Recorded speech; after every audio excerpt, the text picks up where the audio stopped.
Friedman. Let's get into this conversation now. South Africa's stance on the Russia-Ukraine conflict has raised concerns as some people are calling for the country to be clear on its position. Now, last week, the country abstained from voting while the majority of the United Nations members condemned Russia's aggression on Ukraine. Let's try and make sense of this now, and we're joined by political analyst Professor Steven Friedman. Prof, thank you very much for your time. The President yesterday going to some detail explaining in his newsletter why South Africa chose to abstain, saying that the resolution was not grounded in efforts to encourage dialogue between the two warring parties.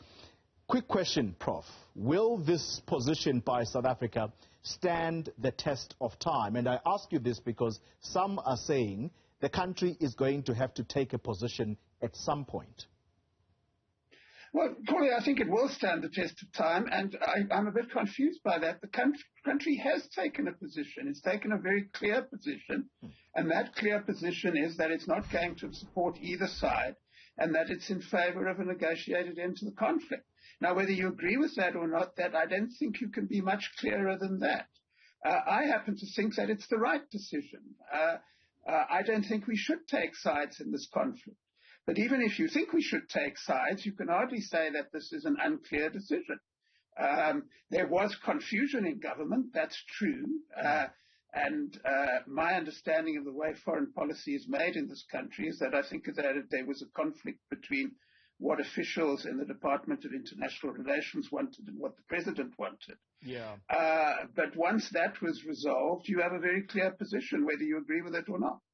Prof, there are those who hold the view that the abstention from voting by South Africa, there's some who read it as South Africa's support for Russia. Do you go along with that? No, it's not support for Russia, Corey. If we supported Russia, we would have voted against the resolution, as Russia and its closest allies did. You can't say that in international relations, if you choose to abstain, you are taking the side of Russia. I mean, that's simply bullying, quite frankly. I mean, when embassies start to issue statements saying if you're not with us or against us, that's simply a form of bullying. Look, why is it that an abstention is justified? It is surely justified for this reason. The Russian attack is totally unacceptable. I think, those people who are defending it seem to be unaware, that you're dealing with a state here which is not particularly interested in the rights of people around the world. It's interested in extending its own power. On the other hand, international law has to be consistent. You can't have one law for one group of people and another law for another group of people. And the problem with simply condemning Russia is that what it is doing is what other countries do all the time. It's what the Americans did in Iraq. It's what the Saudis are doing in Yemen right now. It's what the Israelis are doing in Palestine. If we were in a country which had laws, and we were in a country which had such laws until 1994, which said some people are treated differently as others, we would quite rightly say these are unfair laws. So why is it acceptable on the international stage to have a situation in which countries who themselves bomb other countries in the same way as the Russians are doing decide that the law is as they say it is? If we're going to have international laws that everybody respects, they have to be international laws which apply equally to everyone. And until that happens, I think it's quite justifiable to say, we're not taking sides between one group of people who bomb others and another group of people who also bomb others. Professor, I'm glad you raise the Iraqi situation. And it's a timely reminder, is it not? Because at the time that the United States and the UK under Tony Blair went into Iraq, they said they were going in there because Saddam Hussein was sitting on weapons of mass destruction. That was never discovered. What international outrage was there? Because today, Iraq is seen as one of the most corrupt countries with no government. Well, exactly. And, we could make some similar, there's a call for a moment for a no-fly zone. Have a look at a country on our continent, Libya. Have a look at what happened in Libya after there was a no-fly zone. That's not a happy place either. So, I think that the real law of international relations should be that you don't bomb and you don't occupy other countries. And as you correctly say, the Americans did this in Iraq. It's become obvious now that they did it on the basis of a fiction. Let's be straight. It does seem that the late Colin Powell wasn't himself being dishonest, that he believed the fiction. But that doesn't alter the fact that Blair and Bush started a war in another country on a pretext which was false. Yeah. And as I say, we've got this total litany. What interests, if you look at the situation in Palestine, for example, not only is there no outcry, like the countries that are now denouncing Russia, quite rightly, for doing what it's doing in Ukraine. Not only do some of those countries not denounce the Israelis, they're passing laws which make it a crime in their country to denounce the Israelis. So on the one hand, you're sanctioning Russia. On the other hand, you're making it a crime for other people to say you should sanction another state, which is doing exactly the same thing in Gaza as the Russians are doing in Ukraine. Yeah. Prof, there is, though, another question that seems to trouble South Africa, and that is the justification in sitting and remaining in the BRICS formation. Two questions in one. What does the future hold for the BRICS formation? And that formation, is it serving South Africa any good? Yeah, I don't think it is, quite frankly, or certainly not from what I've been able to see.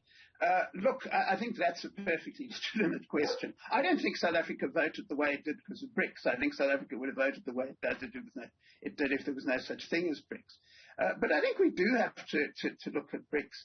The interesting thing about BRICS, and that's the problem about, making pacts in countries which obviously change governments, etc. When we entered BRICS, India was run by a government which supported the values in our constitution, and so was Brazil. So you had half of BRICS who were democracies supporting democratic values, and half that weren't. And now we have a situation where both Brazil and India are run by very right-wing governments whose values don't accord with the South African Constitution at all. So you really have to ask, what is the common bond between us and two countries which are run by right-wing anti-democrats, and two countries which are simply not democratic at all. Secondly, I don't know what value this is giving us on the international stage. The idea when BRICS was formed was that it would be this lobby of countries which were, once again, neither of the power blocks. They weren't pro-Russian, they weren't pro-American, who would they obviously were pro-Russian in the sense that Russia was there, but they would they would have a different voice to the power blocks in the world. And that hasn't happened. Besides the obvious point that two of the countries, Russia and China, are extremely powerful countries with nuclear weapons. When last did you see BRICS take any common position on anything?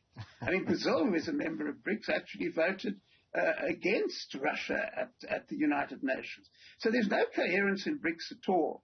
And I suppose the argument would be that it has all sorts of economic benefits for us. But then I haven't seen any economic benefits in BRICS which wouldn't be there if BRICS suddenly disappeared tomorrow. You don't need BRICS to do business with the Russians and the Chinese or the Indians or the Brazilians. Yeah. So I think there are very legitimate questions which government ought to answer about what we're actually getting out of BRICS. What I think we should look at instead of BRICS is, during the Cold War, there was something called the non-aligned movement. Which was it was started, in effect, in those days by India and Prime Minister Nehru. And the idea was precisely that there was a Soviet bloc and an American bloc, and you wouldn't support either. I think one of the interesting things that's happening in Ukraine, that we're seeing in Ukraine, is that we're going back to a world in which there are two power blocks. One American-led, the other one Russian and Chinese-led.